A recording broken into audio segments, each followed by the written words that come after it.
Coach Saunders, what do you credit the 14-run first inning last Sunday against Adams State that helped you get the run rule and the series win? Man, honestly, we've talked about it all year.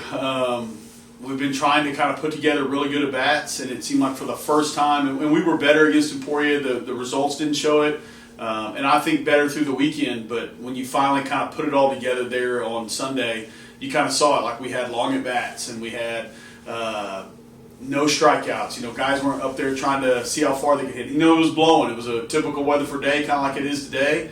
But I think guys were finally disciplined in their approach. Finally showed how talented we are, offensively. We felt like that all year. We've been really offensive all year. And so for it to finally kind of show itself. And I think, it's like anything else. It's contagious. When it's going good, it's like everything falls, and it's like you kind of saw some of that there. But we had some big hits out of some big guys that we've been waiting on. All right. And the doubleheader on Saturday, you lose the first game by 1 after nearly coming back. The next game, you guys went on to shut them out. What are you doing to make sure these guys don't give up in the close ones and making sure they bounce back the correct way? Yeah, I think it's a testament of a good team. Can you get beat? And kind of heartbroken, to be perfectly honest, in that one. We probably rode as big a roller coaster as we could in the game one. We make 4 errors in the first inning, which is unheard of, especially in college baseball. And then us to be kind of in despair, and then all of a sudden find a way to kind of get back in the ball game. And right there at the end, we've got a perfect scenario to kind of drive them in. And, it's one of those things that it's baseball. Ball hits off the pitcher's glove, redirects right to the second baseman. They turn a double play, and the rest was history. But I think the pitching side of it's the big one. You watch Jackson Phillips go out in Game 2 on Saturday, and it was, good luck. He's been really, really good. He was good last week. He's been good all fall, and he's just finally starting to really figure out how good he can be. And I think that's going to be the big thing is just can pitchers do their job, and when they do their job, it gives everybody we don't have to score every inning. We can just relax and play the game and score. I think we ended up with 7, but we started with 3 and then added 1 and then added a couple more. What's up, Coach Saunders? Caleb Kleins was the Bulldog Player of the Week. He went 9 for 12 on the weekend with a home run, 2 doubles, and 6 RBIs. Tell us a little about Caleb's work ethic and what he has to do to continue to, attributes like this to continue. Of course, yeah. He's just one of those guys. He kind of embodies what we are. He's just kind of a blue-collar guy, plays the game the right way, plays really hard, works really hard at the offensive side of stuff. And we've been kind of waiting for him to go. He's been offensive everywhere he's been. He was at a Division I the year before, or his first year, and then ended up at Bossier Parish, and then found his way here with us. And so he's getting his opportunity to kind of be there every day. So it's been a full year since he's played because he had a shoulder issue. And so now I think it's just him being comfortable. We know he's going to be offensive. It's who he is. And how he's going to play. That's his opportunity to kind of help us out. He kind of gives us a charge. 9 for 12 is pretty special. I don't know if we can put that together every week, but he's a guy that we're going to lean on, I think, kind of right there in the middle of it. He's going to hit in that 5 or 6 and, be a guy that we expect big things from.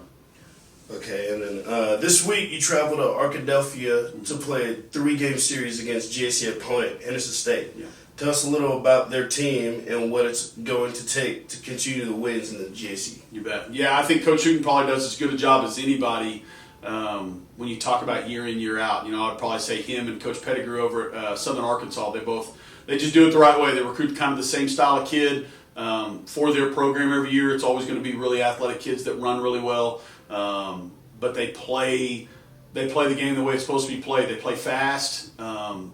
They're in it, they get out there and they're getting after it, and it's super competitive, and they kind of bring the juice, and so you kind of have to match that at their place. They're probably the best team in our league at home. Play on turf, they're really, really good on it. Don't make a lot of errors, and their pitchers always throw a ton of strikes, and so you're going to have to beat them. They're not going to beat themselves, and I think that's going to be the big thing that we've preached to the guys all week is you got to go beat them. You got to go out, play them for 9 innings, and if you do that, great. Then let's turn around and let's try to do it again. It's not a group that's going to roll over and just let us have 3 wins and kind of get down. And no, they're going to probably fight us for it the entire way. The fans will be good. It's supposed to be good weather while we're down there, and so Henderson does such a good job on game day experience, and so, man, I expect nothing different. They're going to be tough. We've watched them on video, and just expect us to have as good a fight as we've had all year. And, we kind of got off to a scuffle there at the beginning at UCO's festival. That's the caliber of group that Henderson is, and so that's kind of what we've been talking. It's like that's the team you're going to have to go beat. And they've been in it. They've either been in a conference championship tournament setting, or they've been in a regional. I would say I think two of the last 4, and I think 5 of the last 8 years. And so, they're as good an opponent as anybody. And we need to get off to a good start for sure.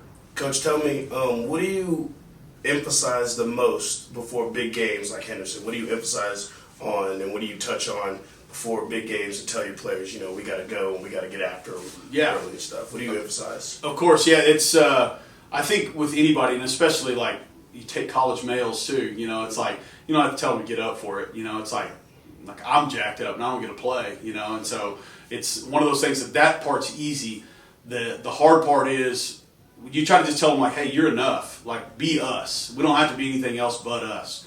Play fast, be aggressive, kind of play out there with an edge and have a chip on your shoulder and kind of play a little bit like the underdog, and it's like whether we are or we aren't, that's kind of the mentality we have to take on. And so when we try to be something more than that, or try to act like outside of who we are, if we're trying to, play the game slow or just trying to let the game come to us, like that's not us. We got to kind of play it wide open, make aggressive mistakes. But the big thing is, and you see this even with kids that, my kids' age, it's you're enough. Just go be you. You're a good player.